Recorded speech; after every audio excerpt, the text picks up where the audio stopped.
Gonzalo Fiore Viani. Él es abogado, magíster en Relaciones Internacionales, etcétera, etcétera.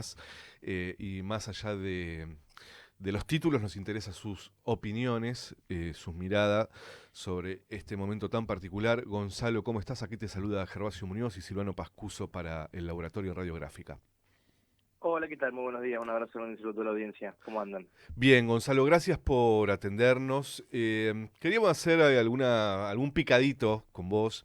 Eh, la idea de nuestro programa, y por eso se llama El Laboratorio, es tratar de reflexionar un poco más en profundidad acerca de los tiempos tan particulares que corren en Argentina y en el mundo.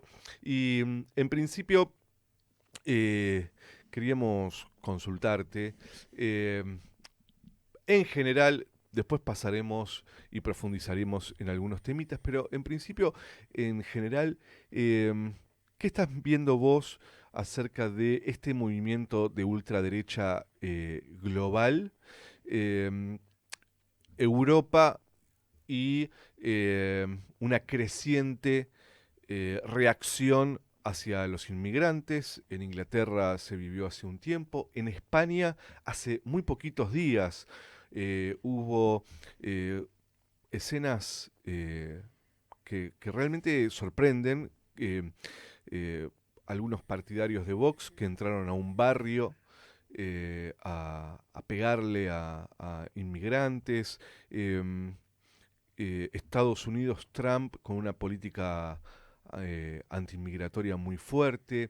Eh, ¿Qué es lo que estás viendo vos en este contexto global tan raro? ¿O no? Bueno, bueno, es amplia la pregunta. Ujú.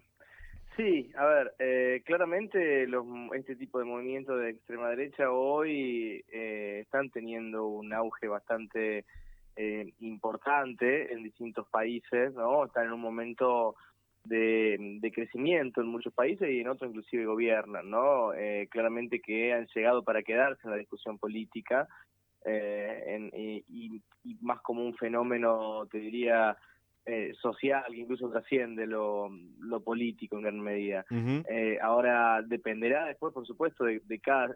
Es muy amplio porque cada país tiene su propia situación particular, no es lo mismo lo que está sucediendo en España que lo que sucede en Francia o en Italia o en los Estados Unidos, más allá de que haya similitudes, también hay grandes diferencias y cada país tiene su propia idiosincrasia, su propia historia política, su propio sistema de gobierno, etcétera, etcétera, ¿no? Entonces,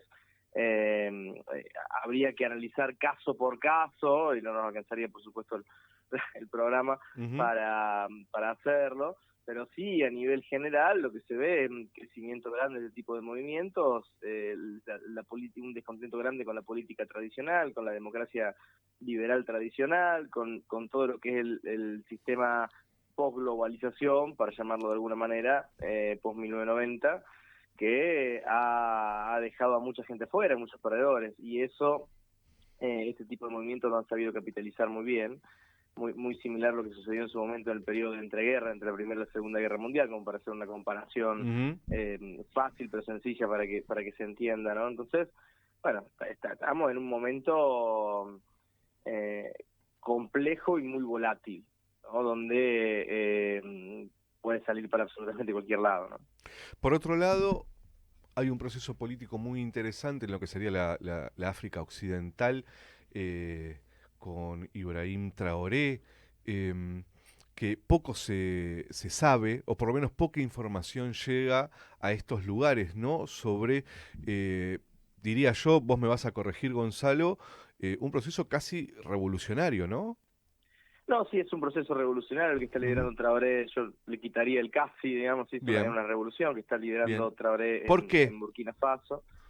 Por varias cuestiones, porque está transformando la estructura social, política, y productiva del país, por supuesto, también con grandes complejidades y grandes desafíos. A ver, Burkina Faso está en la región del Sahel, Ujú. y el Sahel, que se llama Mali, Níger y Burkina Faso, es la región con más muertes por terrorismo en todo el mundo, ¿no? Y es una región donde el yihadismo campa a sus anchas hace tiempo, y gran parte de la legitimidad de Traoré dentro de esa región justamente es que él es un militar que está combatiendo el yihadismo también, ¿no? Y que ha prometido erradicarlo, es decir, eliminarlo, aniquilar todo tipo de levantamiento yihadista. Lo está haciendo, pero con grandes desafíos, porque es muy complejo, ¿no? Por la región geográficamente es muy difícil encontrarlo, es muy difícil llegar.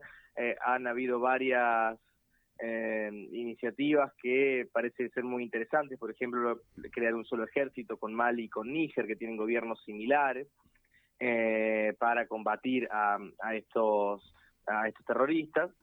Y ahora lo interesante hacia adentro, más allá de esta cuestión, que por supuesto no se puede soslayar porque es algo que le está dando una legitimidad grande a Traoré hacia adentro de Burkina Faso, porque es un reclamo grande de la población, y eso no solo en Burkina, sino en toda la región.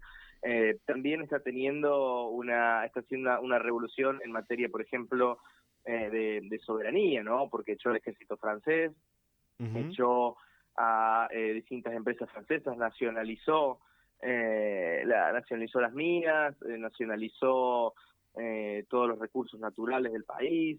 Está teniendo un gobierno que tiene que ver mucho con principios marxistas, con principios panafricanos. Propuso recientemente crear los Estados Unidos de África, más allá de que sea una idea que es difícil de llevar adelante. Bueno, demuestra las intenciones que tiene y el tipo de política que está teniendo. Entonces, podemos decir que estamos ante una revolución en la región, por supuesto muy circunscrita, algo muy particular, y que no podría exportarse, por decirlo de alguna manera, ¿no? Es una región muy, muy, muy compleja y muy particular. Gonzalo, ¿qué tal? Buenos días. Silvano Pascuso te habla, mucho gusto. ¿Qué tal?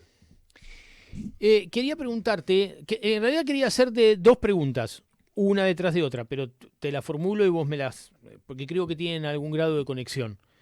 Por un lado, recién hablabas de África y yo recordaba que Burkina Faso fue uno de los países que en la década del 60 fue emblemático en la lucha anticolonial en África, ¿no? Algo parecido a lo que ocurrió en Angola, en Cabo Verde o en Guinea-Bissau, que tuvieron líderes revolucionarios muy importantes. Y que hay toda una larga tradición ahí que en la década del 90 y en los 2000 pareció olvidada y que estos líderes africanos rescatan, ¿no? Pero África es muy desconocida. Pero quería preguntarte, ¿qué grado de influencia hay ahí de Rusia, de China, incluso de la India, en todos estos procesos? ¿Existe esta influencia externa? ¿Qué características tiene y si es decisiva o no en el surgimiento de estos procesos? Y por el otro lado, también, ¿qué influencia tiene esto en la cuestión inmigratoria europea? Porque todos sabemos que lo que ocurre en África es que una parte importante de su población migra a Europa en busca de condiciones que no encuentra en su propio país. ¿Vos creés que dentro de África este fenómeno ha tenido su contrapartida y que hoy los gobiernos africanos de alguna manera intentan conscientemente frenar ese proceso de expulsión de población para que la población se quede y el país se desarrolle y se corte un poco este círculo vicioso entre exportación de población y subdesarrollo? Bueno, también es muy amplias las preguntas. A ver, sí, claramente hay una influencia rusa y china en estos procesos africanos actuales. Se ve, por ejemplo, en la iniciativa de la Franja y la Ruta China, donde prácticamente más del 90% de los países africanos son parte de la Franja y la Ruta. China está construyendo infraestructura, está construyendo puertos, está construyendo vías férreas, está llevando vehículos para transporte, es decir, está construyendo construyendo una nueva infraestructura en África, ¿no? Y con inversiones multimillonarias. Entonces, en ese sentido, claramente la influencia china está.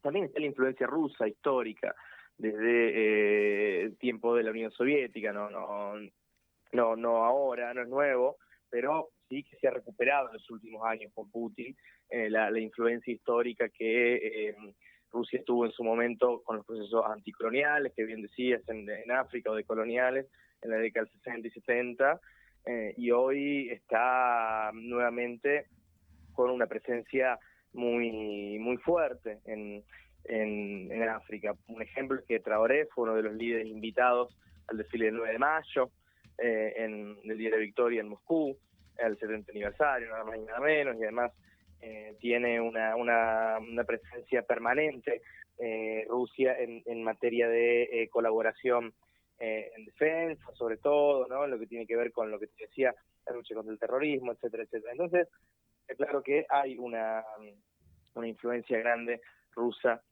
acá.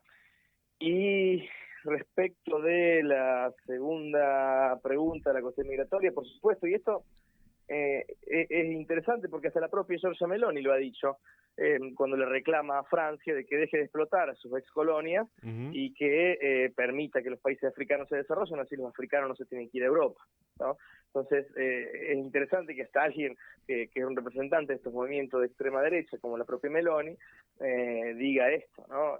Y ponga esto sobre la mesa de discusión. Está claro que la cuestión migratoria en Europa y la crisis migrante también tiene que ver con la explotación a la que ha sido sometido históricamente el continente africano. Entonces sí, está claro que hay una correlación entre los fenómenos. Gonzalo, te agradecemos mucho por este tiempo. En cualquier momento te volveremos a molestar porque es un tema muy interesante también y poco contado por estos lugares. Gracias a ustedes, hasta la próxima. Abrazo grande. Era Gonzalo Fiore Viani. Interesante poder charlar sobre algo que está bastante oculto, Sí. ¿no? ¿Qué es lo que está sucediendo en África? África ha sido siempre un